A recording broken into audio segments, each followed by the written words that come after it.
시간이 됐으니까 공부할게요.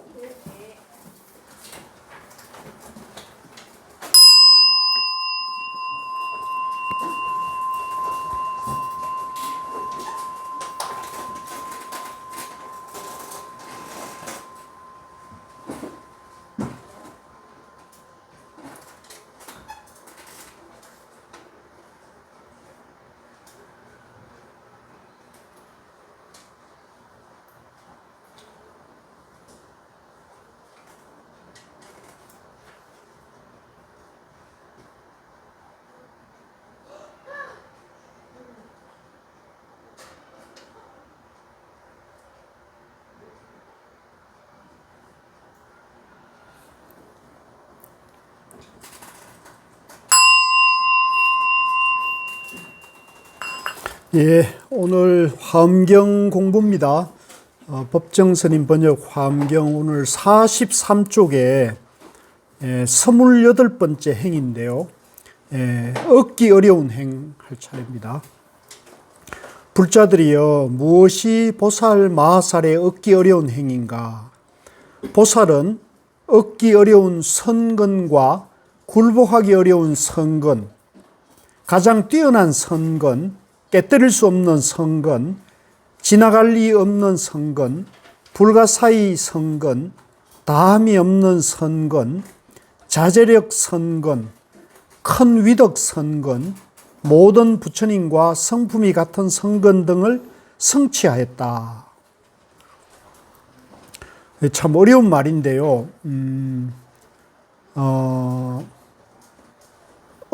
얻기 어려운 행, 얻기 어려운 행이라는 표현보다도 저는 행하기 어려운 행, 이렇게 표현하는 것도 좋을 것 같아요. 행하기 어려운 행을 능히 하는 사람을 이제 보살이라 한다는 거죠. 보살은 행하기 어려운 선근, 선근은 이제 착한 뿌리, 착한 근본, 이제 선한 근본이라는 뜻인데요. 이 선한 근본은 이제 내가 뭘 구해서 갖춰지는 게 아니고, 본래 우리가 선한 근본을 가지고 있다, 이렇게 봐야 돼요. 그러니까 우리가 이제 어려서 학교에서 성선설, 성악설 뭐 이런 거 배웠죠. 사람이 근본 바탕이 악하냐, 선하냐, 이런 걸 가지고 논쟁을 철학자들이 하잖아요. 불교에서 보면은, 부처님 가르침으로 보면은, 선근설, 선한 바탕이 본래 갖춰져 있다고 보는 입장에 가까워요. 가까운데, 이제 철학적 견해와 다른 것은 이제 선하다, 악하다는 양변의 선이 아니고 절대선이죠. 절대선. 이제 절대선은 중도를 말하는 거죠. 우리 본래 바탕이 본래 완전하다, 본래 선하다, 본래 구족되어 있다, 이런 입장으로 봐야 되거든요. 그래서 보살은 얻기 어려운이 아니고 행하기 어려운 선근과 굴복하기 어려운 선근, 그러니까 이게 우리가 본래 그렇게 돼 있기 때문에 이게 굴복하기가 어렵다는 거죠. 본래 그렇게 돼 있기 때문에 가장 뛰어난 선근, 깨뜨릴 수 없는, 이거는 이제 본래 그렇게 돼 있기 때문에 깨뜨릴 수가 없죠. 지나갈 리 없, 우리가 본래 그렇기 때문에 이게 그냥 지나갈 수가 없다는 거죠. 여러분들이 지나가다가, 길을 가다가 누가 어떤 사람이 어려움에 처하면 그냥 지나갈 수가 없죠. 다 어려운 사람을 살필 수가 있죠. 불가사의 선근, 우리가 본래 그렇게 갖춰져 있기 때문에 이것은 이치나 생각으로는 이건 알 수가 없다. 다함 없는 선근, 이 선근은 본래 누구나 다 이렇게 다 갖춰져 있기 때문에 이거는 해도 무진장한 선근, 자제력 선근, 큰 위덕 선근, 모든 부처님과 성품이 똑같은 선근을 성취하였다. 보살이 모든 행을 닦을 때 부처님 법 중에서 가장 뛰어난 이해를 얻고 부처님 보리에서 가장 넓고 큰 이해를 얻는다. 보살의 서원에는 조금도 휴식이 없고 모든 겁이 다하여도 마음이 지치거나 게으름이 없으며, 왜 휴식도 없고 지치지도 않고 게으름이 없을까요? 보살은 우리 본래 바탕이, 우리 마음이 본래 그렇게 돼 있기 때문에 그렇다는 거죠. 우리 마음이 본래 모든 능력이, 지혜가 무한하기 때문에 이건 쉴 필요도 없고, 또 영원하여도 이 마음이 지치거나 게으를 수가 없다는 거죠. 왜? 우리 마음이 본래 그렇게 돼 있기 때문에, 무진장이기 때문에, 써도 다함이 없는 지혜와 능력을 가지고 있기 때문에 그렇다는 거죠. 온갖 고통에도 싫은 생각을 내지 않고, 이제 우리가 본래 그 자리에서 보면은 나에게 고통이 일어나도 그 고통에 대해서 내가 싫어하거나 그걸 부당하다거나 억울하다고 생각하지 않는 거죠. 왜? 고통 그 자체도 내 자성이기 때문에 그렇다는 거죠. 고통의 삶도 내 삶의 일부이기 때문에 그 고통의 시간을 내가 싫어하거나 괴로워하거나 힘들어하지 않는다는 거죠. 모든 악마의 무리가 동요하지 못하며, 이제 어떤 악마의 무리가 나에게 다가와도, 또 내 안에 어떤 악마의 무리가 일어나더라도 내 본성을 해칠 수는 없다. 그렇기 때문에 내가 거기에 대해서 두려워하거나 동요하지 않으며, 모든 부처님이 보호하며 보살의 고행을 갖춰 행하며, 이제 우리가 그 괴로움 행 또는 어려운 행을 능히 할 수가 있다. 보살 행을 닦으면서도 부지런히 힘써 게으르지 않으며 대성의 소원이 항상 물러가지 않는다. 여기서 대성의 소원은 이제 나와 일체 중생이 모두 깨달음으로 가는, 영원한 행보로 가는 그러한 소원에 대해서 내가 물러나지 않는다는 거죠. 참 이런 삶이 참 대단한 삶이 아니겠습니까? 그죠? 우리로서는 상상하기 어려운 그런 삶인데도, 이제 우리 자신의, 내가 중생이란 착각하고 있는 내 자신의 본래 마음이 이러한 그 지혜와 덕을, 자비심을 본래 다 갖춰져 있기 때문에 이러한 그 소원의 행위에 대해서 내가 물러가지 않는다. 보살은 중생이 있는 것 아닌 줄 알지만, 이제 중생이라는 것 착각이기 때문에 중생이라는 것이 실제 하는 게 아니라는 거죠. 아닌 줄 알지만 일체 중생을 또 버리지 않는다. 그러니까 중생은 착각된 삶이지만 그러한 중생에 대해서 내가 이제 미워하거나 그것을 방치하지 않는다는 거죠. 중생이 실제하지 않지만 또한 실제하지 않는 그런 중생을 내가 외면하지 않는다. 다 구한다는 거죠. 마치 뱃사공이 이쪽 귀석에 머물지도 않고 저쪽 귀석에 머물지도 않고, 그렇다고 한가운데도 머물지 않으며, 이게 중도잖아요. 그죠? 예, 우리가 뱃사공이 나룻배를 이렇게 왔다 갔다 할 때 이쪽에도 머물지 않고 저쪽에도 머물지 않고, 또 그렇다고 강의 한가운데도 머물지 않은 중도를 향한 거죠. 이쪽 기석의 중생을 건네어 저쪽 기석에 이르도록 하나니 오고 가면서도 쉬지 않기 때문이다. 그렇죠. 우리가 뱃사공이 오고 가면도 쉬지 않는 거죠. 보살 마살도 이와 같아서, 위대한 보살도 이와 같아서 생사에 머물지 않고 나고 죽음에, 이제 여기서 나고 죽음을 우리 목숨이 태어나서 죽는 그런 것도 있지만, 우리가 한 생각이 일어났다가 사라졌다 해도 머물지 않는다. 열반에도 머물지 않고 생사와 열반의 가운데도 머물지 않으며 이쪽 기석에 있는 중생을 건네어 저쪽 기석에 편안하고 두려움이 없고 근심 없고 시끄러움이 없는 곳에 이르게 하지만 중생의 숫자에 집착하지 않는다. 이런 법문이 참 대단하지 않습니까? 그죠? 예. 이 부처님 법문이 아니더라도 보살도 능히 이런 법문을 할 수 있는 거죠. 한 중생을 버리고 많은 중생에게 집착하지 않고 많은 중생을 버리고 한 중생에게 집착하지도 않는다. 중생애가 늘지도 않고 줄지도 않으며, 이제 우리가 반야신경에 보면은 이제 부처님 법은 늘지도 않고 줄지도 않는다. 부정불감이란 말이 있잖아요. 또 앞에는 불생불멸이란 말이 있고요. 나지도 않고 멸하지도 않으며 다하지도 않고 잘하지도 않으며 중생계를 분별하지도 않고 둘로 하지도 않는다. 그러니까 이 부처님 법은 본래 성불이고 우주 만물이 본래다 이렇게 갖춰져 있기 때문에, 중도 연기법으로 갖춰져 있기 때문에 느는 것도 아니고 주는 것도 아니고 생하는 것도 아니고 멸하는 것도 아니고 또 분별하지 않는 것도 아니고 또 양면에 떨어지지도 않는다. 왜냐하면 보살은 중생계는 이제 중생의 세계고요.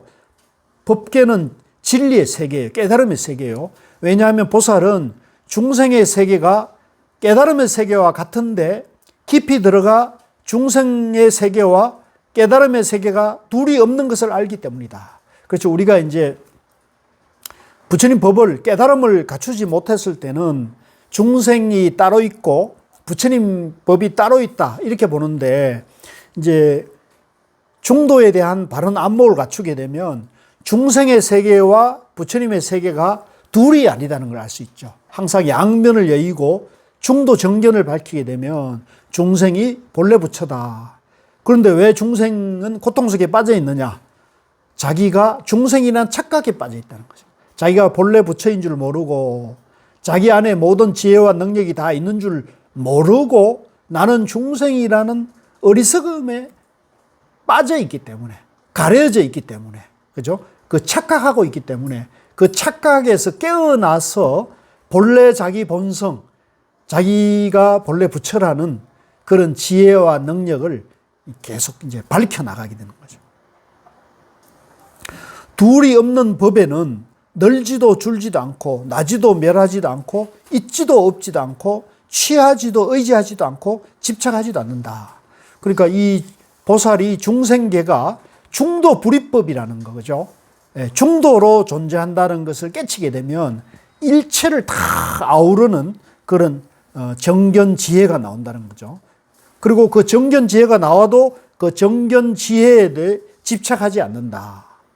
보살은 이와 같이 얻기 어려운 마음을 성취하고, 이제 여기서 자꾸 이걸 얻기 어렵다고 그러는데 나는 요 법정스님의 요 표현보다는 저는 행하기 어려운이라고 표현하고 싶어요. 행하기. 우리가 본래 다 갖춰져 있는데 그런 부처님의 지혜의 행을 행하기가 이게 어렵다는 거죠.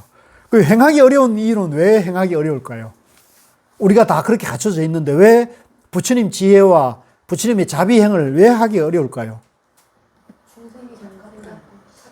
분별심에 이게 가로막혀가지고, 분별심에. 그래서 그 분별심을 자꾸 이제 내려놓는, 비우는 그런 수행을 해야 되는 거죠. 보살이 이와 같이 행하기 어려운 지혜의 마음을 성취하고는 모든 행을 닦으면서 사막도에서, 자, 요 사막도, 지옥 악의 축생을 말해요. 이제 요 사막도, 우리가 육도윤회를 깨치지 못하면 육도윤회를 한다 그러잖아요.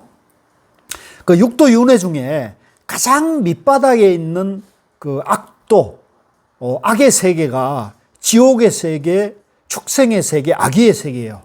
근데 이 지옥, 축생, 악의가 어디에 있느냐면, 이제 옛날에는 이걸 전부 죽어서 이제 지옥, 악의, 축생으로 태어난다 이렇게 얘기를 했거든요. 그래서 그 우리 법당에 가면 다 지옥도가 있고 이렇게 극락도가 이렇게 있는데, 옛날에는 이렇게 해석했는데 이제 우리 인간의 지혜가 발달하면서는 이 지옥, 악의, 축생 세계가 어디 있을까요? 우리 마음속에 다 있어요. 우리 마음속에. 그러니까 우리 마음속에 지옥도 있고요, 악의 세계도 있고, 이 축생의 세계도 있고, 그 다음에 인간 세계도 있고, 또 하늘 세계도 있는 거라고 봐야 되는 거예요. 우리 마음속에. 이게 중요해요. 아주 중요해요. 이제 이걸 모르면 항상 우리가 죽어서 그렇게 간다 이렇게 볼 수 있는데, 실제는 이제 그런 세계는 그런 세계는 저도 아직 안 죽어봐서 모르고. 근데 저는 그렇게 생각이 돼요. 저는 지금 이제 확신하는 거는 우리 마음속에 이런 육도윤회가 항상 이렇게 오락가락 하는 거예요. 우리 마음속에. 그러니까 오늘도 내가 갔다 왔다 할 수 있고, 내일도 갔다 왔다 할 수 있는 거예요. 그죠? 그래서 항상 이걸 우리가 명심을 해야 돼. 내가 마음을 바르게, 지혜롭게 쓰면은 이 자리가, 이 마음이 그대로 극락의 세계고 인간 세계가 되는 거고, 마음을 내가 이 순간에 잘못 쓰면은 내가 이제 사막도에 떨어질 수가 있는 거죠. 이건 저는 분명한 것 같아요. 여러분들도 이렇게 생각이 들어요? 감이 옵니까? 그러니까 이제 그래서 우리가 순간순간 한 생각 한 생각 바른 양변을 여의고 바른 지혜의 마음을 밝히는 게 굉장히 중요해요. 순간순간. 이걸 이제 공부하는 게 부처님 불교 공부거든요. 이걸 단박에 깨친다 하는 게 선이고, 점점 닦아가는 게 이제 명상이에요. 명상이에요. 그래서 이제 그 원리를 여러분들이 잘 일단은 이걸 이해해야겠죠. 일단은 이해해가지고 자기 마음을 부단히 밝혀가야 돼요. 자기 마음을. 누구 마음이라고요? 자기가 자기 마음을 밝히는 거예요. 이 불교에서 말하는 인생은 다른 게 아니에요. 자기 마음 공부하는 거예요. 자기 마음 공부. 네. 그래서 사막도에서 중생을 건져내어 교화하고, 예전에 홍콩 영화 중에 무간도라는 영화 있죠. 무간도. 우리 경찰관님은 이거 무간도 보셨죠? 못 봤어요? 그 경찰 얘기이기 때문에 봐야 되는데. 관심이 없어요. 그러니까 이제 무간도, 그러니까 지옥 안에도 지옥에서 이제 구제되는 그 지옥이 있고, 끝없이 이제 지옥에서 구제 불가능한 그걸 무간도라 그러죠. 한번 따라해보세요. 무간도. 그걸 아비지옥이라 그래요. 아비지옥. 그러니까 이제 부처님께서는 깨치지 못한 사람이 깨쳤다고 말하는 것을 아비지옥에 간다, 무간지옥에 간다 그러거든요. 왜 그 사람은 왜 무간지옥에 갈까요? 한번 생각을 해보세요. 왜 깨치지 못한 사람이 깨쳤다고 말하면 그 사람은 무간지옥에 간다. 왜 그 사람은 구제불능이 될까요? 오늘날로 말하면 구제불명이라는 얘기거든요. 구제불능. 예? 부처가 지옥에 간다. 부처가 지옥에 간다. 원래 성불되어 있는데 우리가 그걸 깨달지 못하고 깨달았다고 또 얘기하는. 그렇게도 얘기할 수 있겠네요. 근데 이제 누가 한번 이게 답이라고 생각나는 생각이 있으세요? 왜 못 깨친 사람이 깨쳤다고 말하면 거짓말이기 때문에, 이제 거짓말 중에도 거짓말의 급수가 있는데 최고의 급수가 이 급수라는 거예요. 이렇게 말하는 사람은 이제 구제불능이다. 무간지옥에 간다. 아비지옥에 간다는 거거든요. 근데 지금 방금 보살님 말씀하신 거는 이제 성철 스님 같은 분이나 부처님 지장보살님 같은 경우에, 그죠? 내가 일체 중생이 다 승부를 할 때까지 내 승부를 하지 않겠나고 하면서, 특히나 나는 지옥에 있는 지옥 중생을 제도하겠다는 서원을 세운 분을 우리가 지장보살이라고 해요. 지장보살. 그래서 이제 성철 스님 같은 분이 이제 나는 이제 무간지옥 간다는 말은 이제 그분이 이제 거짓말을 한 것 때문에, 성철 스님이 이제 내가 모든 중생이 본래는 부처인데 내가 중생이라고 이제 양변을 갈라놓고 이제 삼천배 하라, 이제 참선하라, 이제 아비라 기도해라, 이제 이런 식으로 부처님에게 이제 삼천배를 시킨 그 죄가 내가 내 스스로 감당할 죄로 봤을 때 이거는 무간지옥 갈 죄라고 말하는 거니까, 우리가 이제 그거를 오해하면 안 돼요. 이제 그걸 오해해가지고 이제 목사님들이나 또 일부 불자들 중에도 그것에 대해서 혼란을 겪는 분들이 있는데 그거는 이제 불교의 근본 원리를 몰라서 그런 거라고 저는 보고 있고요. 반면에 부처님이 이제 무간지옥에 가는 죄는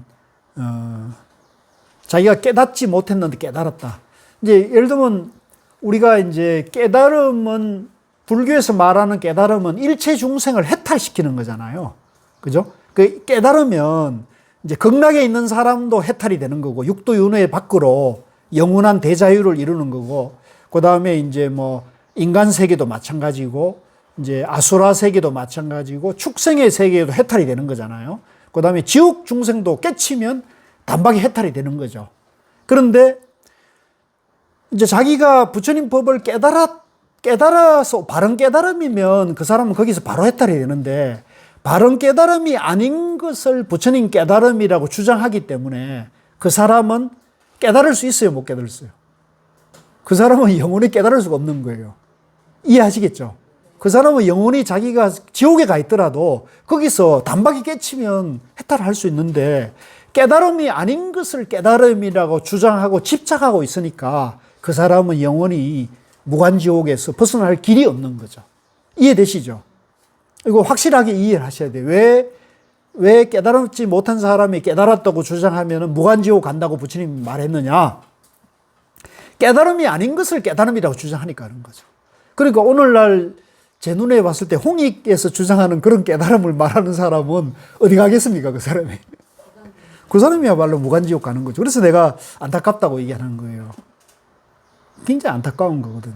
부처님 깨달음이 아닌 걸 깨달음이라고 주장하거든요. 그러니까 그런 무서운 것을 우리가 알아야 되는데 그걸 모르고 깨달음이라 주장하니까 깨달음이 아닌 것을 깨달음이라 주장하니까 얼마나 그게 어처구니 없고 참 황당한 주장이냐는 걸 우리가 깨달아야 되는데 이제 그걸 그 사람이 내가 이런 얘기를 해준다고 그 사람이 그런 제 얘기를 받아들이냔 말이에요.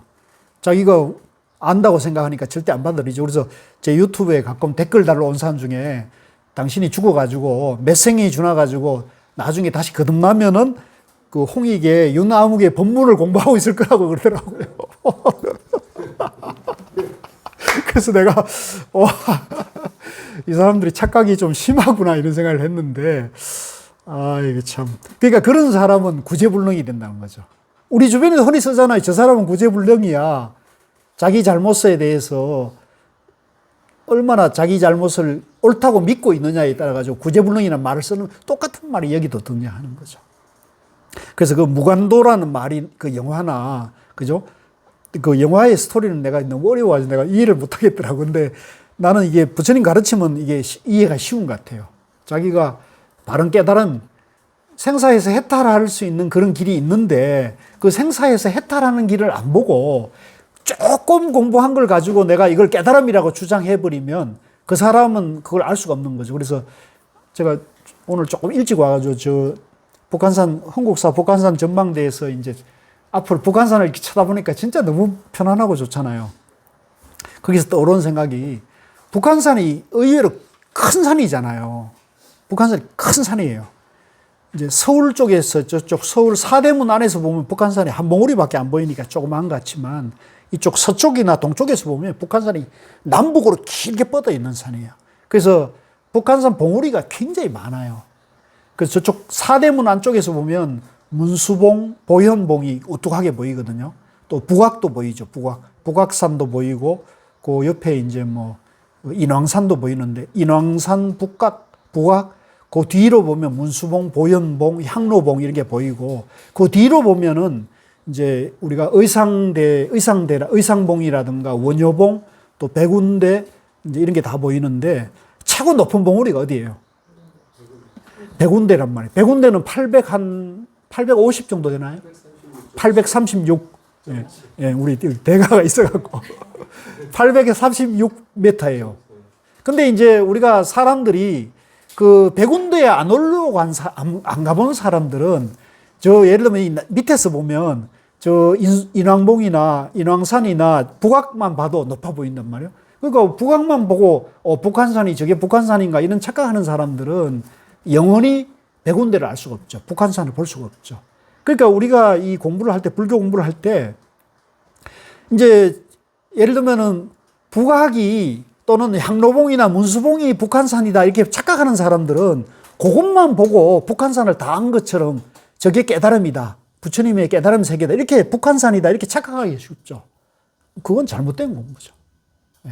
그러니까 우리가 궁극적인 깨달음의 경지를 가야 되는데 궁극적인 깨달음의 경지는 비유하자면 100군데를 올라가 봐야 되는 거죠. 100군데 가보지 않은 사람이 향로봉이나 문수봉이나 보현봉을 가지고 의상봉을 가지고 저게 북한산 최고봉이다 이렇게 주장하면은 영원히 우리가 향로봉 100군데를 북한산을 제대로 볼 수 없는 이치와 마찬가지죠. 자, 그래서 밑으로 내려와 가지고요. 그리고 이렇게 생각한다. 세간 중생, 이건 같이 읽읍시다. 세간 중생들이 은혜 갚을 줄을 모르고 원수로 상대하며 삿된 소견에 집착하여 미혹하고 전도되며 어리석고 지혜가 없으며 신심이 없고 나쁜 것을 따라 나쁜 생각을 일으키며 탐욕과 애착과 무명과 갖가지 번뇌로 가득 차 있으니 이것이야말로 내가 보살행을 닦을 만한 곳이다. 중생들이 은혜를 알고 총명과 지혜가 있고 선지식이 세간에 가득하다면 나는 그런 곳에서는 보살행을 닦을 필요가 없을 것이다. 왜냐하면 중생들에게 친하고 섬길 것도 없고 바라는 것도 없기 때문이다. 보살은 실 한 올, 풀 한 줄기를 구하거나 칭찬하는 말 한마디도 구하지 않고 미래겁이 다하도록 보살행을 닦으면서도 한 번도 자신의 몸을 위하지 않는다. 다만 일체 중생을 제도하여 청정케 하고 영원히 뛰어나오게 하려는 것이다. 예, 여기까지 하죠. 그러니까 이제 어리석음에 빠진 중생들은 자기가 본래 부처인 줄 모르기 때문에 어리석음에 빠져가지고 자기가 중생이고 자기 이해관계 속에 자꾸 모든 걸 계산하니까 이 사람은 은혜를 갚을 줄도 모르고 항상 부처님이나 바른 선지식을 원수로 상대할 수도 있다는 거죠. 그래서 삿된 소견에 집착해서 미혹하고 전도되며 어리석고 지혜가 없으며 신심이 없고 나쁜 것을 따라 나쁜 생각을 일으키며 탐욕과 애착과 무명과 갖가지 번뇌로 가득 차 있으니 이곳이야말로 이러한 생각을 일으키는 사람이야말로 내가 내 수행을 닦는 나의 보살행을 닦을 만한 곳이다. 그러니까 우리가 그런 지옥 악의 축생의 생각에 가득 차 있는 사람을 만났을 때 그걸 피하거나 외면하지 말고 저런 사람이야말로 내 공부에 내 보살행에 내 지혜와 공부를 닦을 만한 그런 도량이다 하는 생각을 해야 한다는 거죠. 그러니까 여러분들 제가 부끄럽지만 홍익 그 유튜버를 보는 순간에 그걸 외면하지 않고 이런 사람을 내가 내 공부를 닦는 내 공부를 점검하는 그죠? 내 행을 그죠? 다 해야 될 그런 곳이라 이렇게 마음을 우리가 돌이켜야 한다는 거죠. 그래서 여러분들이 저 허경영 믿는 사람들 만나면 외면하지 마시고 요 PD 수첩에 나온 거 혹시 보셨어요? 제가 우연히 보다 보니까 PD 수첩에 지난주 PD 수첩에 그 허경영 그거에 대해서 나왔더라고요. 제가 다 보지는 못했는데 누가 한번 보시고 그거 좀 올려주세요. 그런 거 우리가 다 공부로 삼아야 돼요. 그 홍익도 마찬가지입니다. 홍익, 허경영, 정법시대, 그 유튜브 다 그런 거예요. 그 사람들 입장에서 보면 성철 스님이나 고우 스님이 어마어마하게 믿지. 부당한 사람들이지 왜? 자기들 견해를 부정하잖아요. 비판하잖아요. 그죠? 그러니까 그런 성철 스님, 고우 스님 이런 분들을 이제 깔아뭉개야만이 그 사람들이 이제 그 자기 세를 넓히는 그죠? 그런 과정이니까 그렇죠. 그래서 중생들이 은혜를 알고 총명과 지혜가 있고 선지식이 세간에 가능하다면 나는 그런 곳에서는 보살행을 닦을 필요 없다. 이제 공부 잘하고 있는 사람들은 내가 굳이 거기 가서 보살행을 할 필요가 없다는 거죠. 보살행을 해야 될 곳은 이제 가난하고 어렵고 또 마군이나 지옥이나 저 허경영물이나 홍익물이 같은 데가 내가 보살행을 닦을 곳이다. 이렇게 봐요. 왜냐하면 중생들에게 친하고 섬길 것이 없고 바라는 것도 없기 때문이다. 보살은 실 한 올, 풀 한 줄기를 구하거나 칭찬하는 말 한마디도 구하지 않고, 내가 이제 그 칭찬을 받기 위해서, 내가 뭔가 이익을 얻기 위해서 하는 것이 아니다는 거죠. 미래급이 다하도록 행을 닦으면서도 한 번도 자기 몸을 위하지 않는다. 다만 일체 중생을 제도하여 청정케 하고 영혼이 뛰어나오게 하려는 것이다. 이제 그 허경영이나 천공이나 그런 이제 홍익이나 이런 무리들 속에서 허적되는 사람들을 구해야 된다는 거죠. 중생을 지도하는 이는 마땅히 그와 같이 하여, 여기서 이제 사실은 이게 중생을 지도한다는 말을 이제 그 우리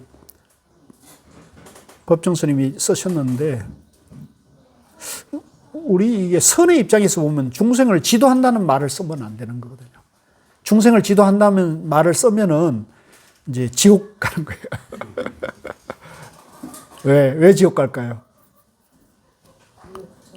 그렇죠. 본래 부처님인데 그걸 본래 부처님을 안 보고 중생이라고 보고 지금 내가 지도를, 저 사람은 나의 지도를 받아야 된다는 생각을 하는 거잖아요. 그럼 뭐라고 써야 돼요?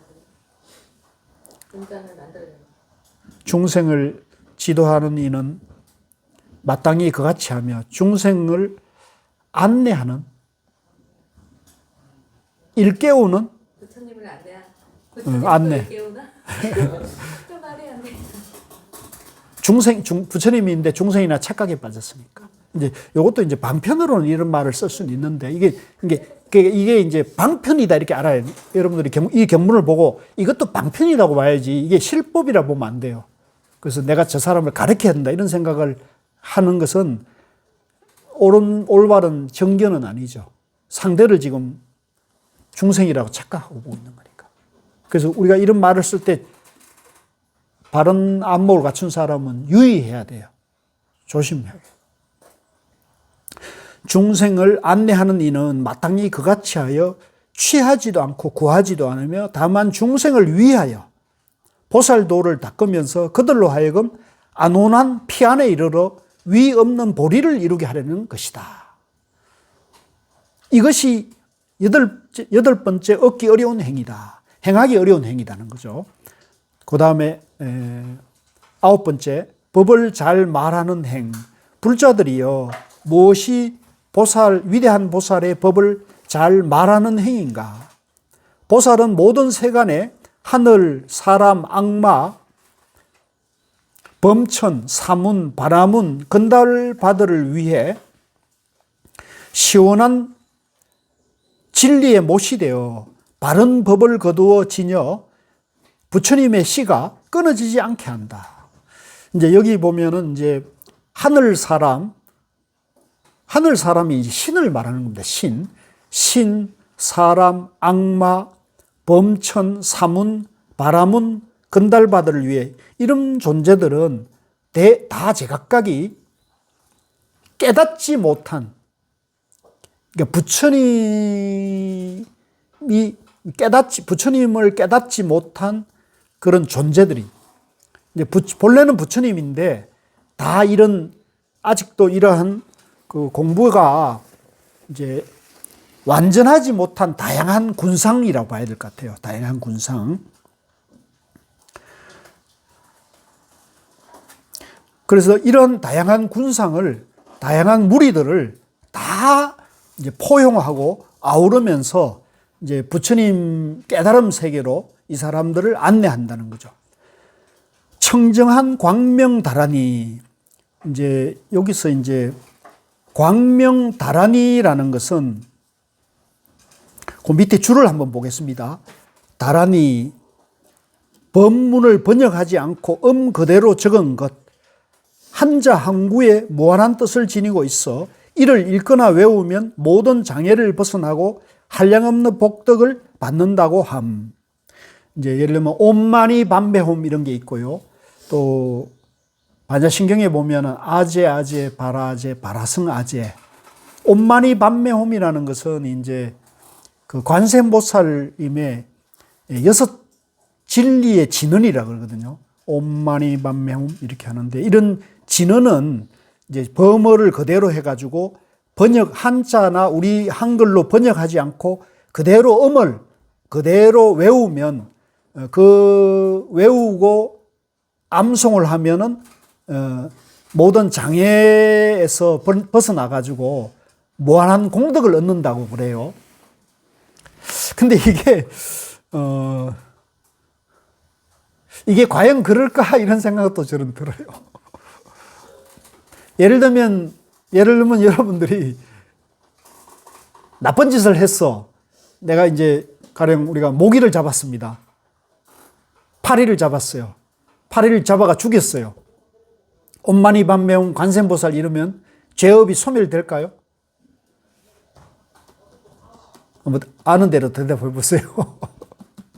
아니 저도 그러거든요. 솔직히 모르고 이제 뭐 목이나 팔을 들 때 뭐 아미타불 간세음보살을 하거나 참회진언을 해주거든요. 왜냐하면 이제 그 아이가 이제 그 몸을 다 했으니까 참회진언을 제가 대신 걔는 말을 못하니까 한번 해줌으로써 걔가 그 다음 혹시 깨달지는 못했잖아요. 그 순간에. 그러니까 혹시 다른 몸을 갖더라도 훨씬 좋은 데 가라고 해서 버릇처럼 해주기는 해요.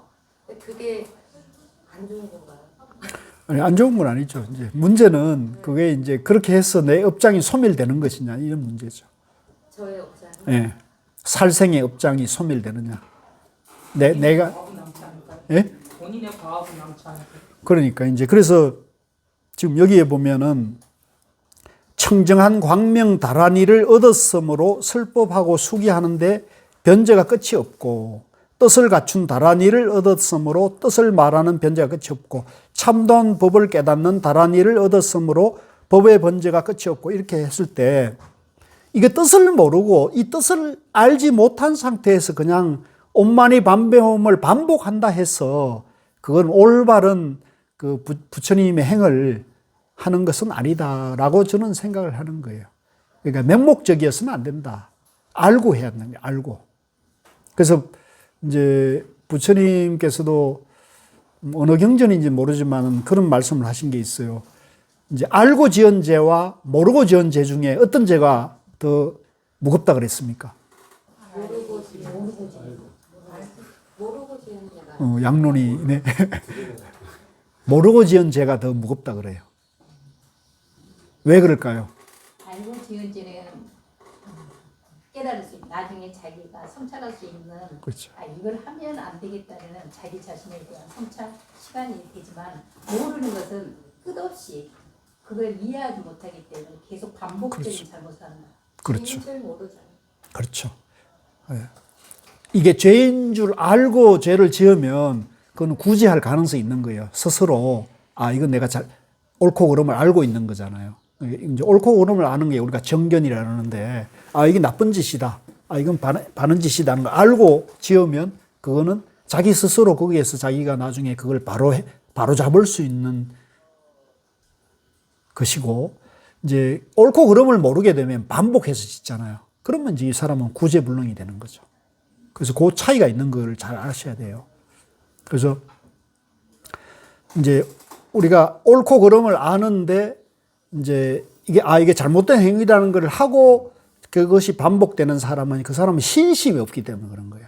이 진리의 세계에 대해서 믿음이 약하기 때문에 이게 나쁜 짓인가?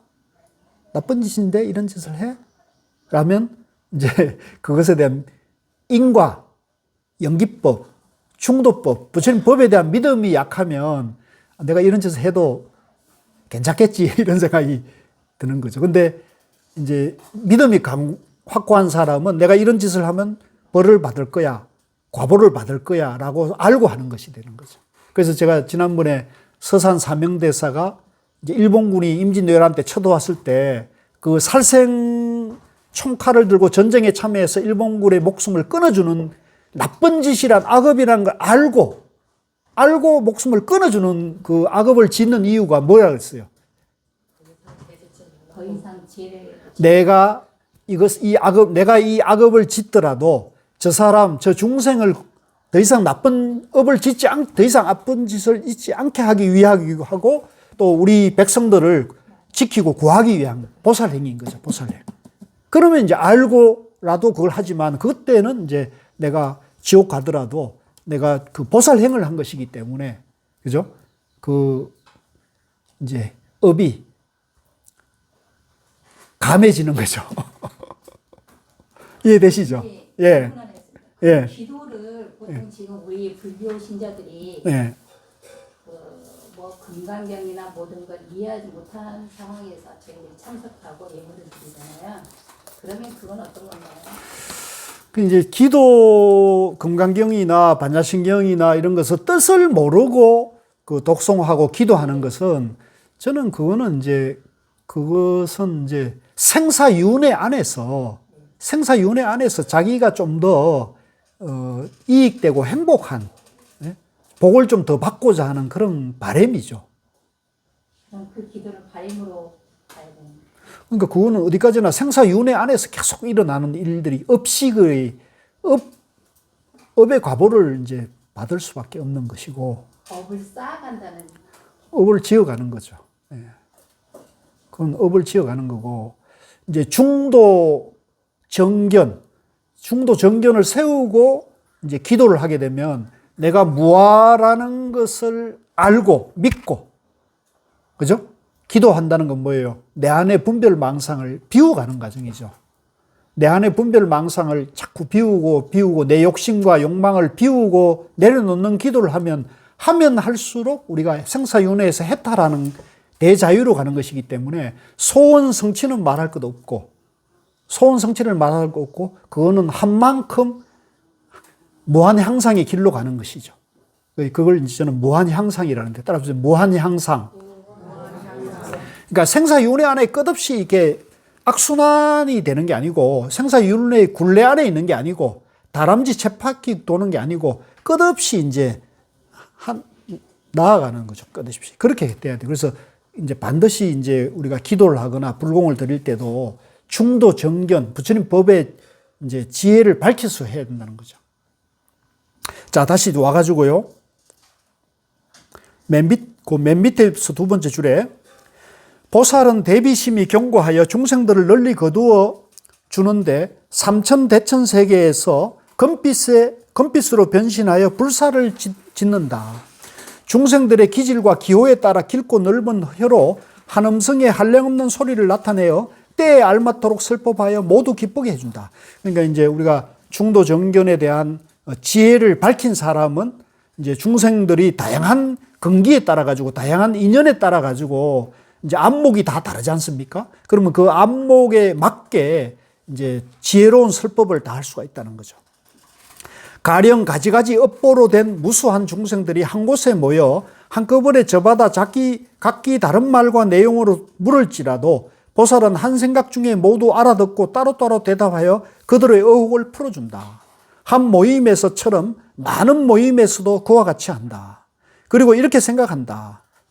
일체 중생이 나에게 각자의 말로 한꺼번에 묻더라도 나는 그들에게 법을 말하되 끊임도 없고 다함도 없으며 그들을 기쁘게 하여 착한 길에 머물도록 할 것이다. 또한 그들이 온갖 말을 잘 알아서 그들에게 말하여도 말에 대하여 조금도 분별이 없게 하리라.